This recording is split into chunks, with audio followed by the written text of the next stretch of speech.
Salam, selamat pagi Bapak, Ibu, Saudara, dan Saudari. Selamat berjumpa kembali dalam Renungan Harian Toraja, edisi Jumat 18 Juli 2025. Kita bersyukur oleh karena pemeliharaan dan penyertaan Tuhan sehingga pada saat ini kita masih diberikan waktu dan kesempatan untuk menikmati hari baru, hari karunia Tuhan. Mengawali segala kegiatan kita hari ini, mari bersama-sama mengambil waktu sejenak untuk belajar firman Tuhan.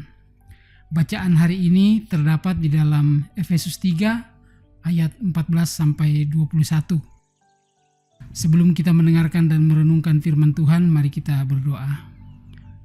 Puji syukur kepadamu ya Bapa di dalam Tuhan kami Yesus Kristus, atas kesempatan yang Kau berikan kepada kami pagi ini untuk membaca dan merenungkan firman-Mu sebelum kami memulai aktivitas kami pada hari ini. Dalam nama Tuhan kami Yesus Kristus, kami bersyukur, menyembah-Mu dan berterima kasih ya Tuhan. Amin. Pembacaan kita terambil dari Efesus 3 ayat 14-21.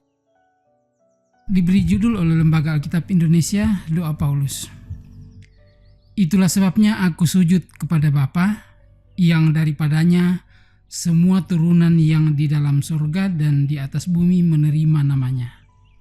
Aku berdoa supaya Ia, menurut kekayaan kemuliaan-Nya, menguatkan dan meneguhkan kamu oleh Roh-Nya di dalam batinmu, sehingga oleh iman-Mu, Kristus diam di dalam hatimu dan kamu berakar serta berdasar di dalam kasih.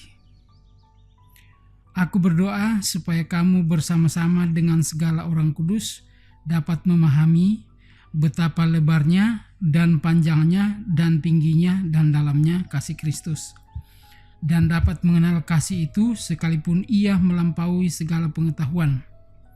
Aku berdoa supaya kamu dipenuhi di dalam seluruh kepenuhan Allah.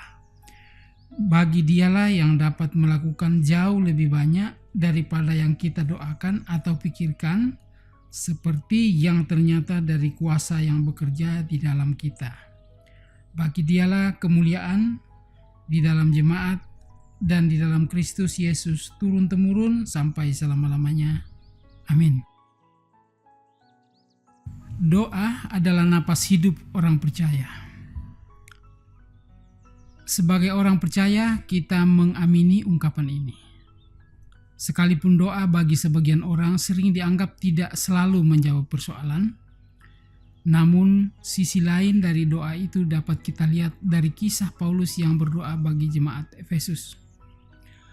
Lewat Paulus kita melihat bahwa doa dapat menjadi satu bentuk pernyataan kasih kita kepada sesama. Ia tidak semata-mata berdoa untuk kepentingannya sendiri, tetapi ia berdoa agar semua orang juga dapat menyadari dan mengenal kasih Allah yang begitu kuat. Paulus berdoa karena ia meyakini dengan sungguh kuasa Allah telah mengubahkan hidupnya, pun mampu mengubahkan mereka. Sebagai jemaat yang masih kental dengan kebiasaan menyembah dewa-dewi kesuburan yang dianggap menjadi sumber berkat serta tunduk kepada kaisar, Paulus berdoa agar mereka berbalik kepada Yesus dan beroleh berkat rohani oleh tuntunan Roh Kudus yang menolong mereka memahami dan menikmati kasih Kristus yang tak terukur. Akhirnya, Paulus berharap jemaat akan mengerti bahwa Allah satu-satunya sumber kehidupan mereka. Allah yang akan berkarya dalam kehidupan umatnya lebih daripada apa yang dapat mereka pikirkan. Percayalah akan kuasa Allah. Sampaikan isi hatimu kepadanya dengan iman, bahwa ia berkuasa atas seluruh hidupmu. Bukan hal yang mustahil baginya untuk menyatakan hal-hal yang mungkin melebihi apa yang kita minta dan pikirkan. Amin. Sebelum kita menutup renungan harian kita pada hari ini, mari kita berdoa.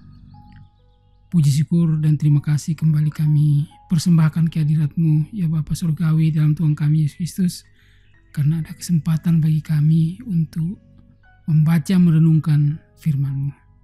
Kami tahu firman-Mu adalah suluh dan pedoman dalam kehidupan kami, terlebih khusus untuk hari ini. Biarlah kiranya damai sejahtera-Mu dan kuasa perlindungan-Mu berkat-Mu menyertai kehidupan kami semua pada hari ini. Di dalam Tuhan kami Yesus Kristus kami berdoa kepada-Mu ya Bapa. Amin. Demikianlah renungan harian Toraya pada hari ini dari Jemaat Laharoi Balikpapan. Kiranya kita semua tetap setia mendengarkan firman Tuhan dan senantiasa diberkati oleh Tuhan dalam menjalani hari-hari kehidupan kita. Sampai jumpa pada renungan harian berikutnya. Tuhan Yesus memberkati. Salam.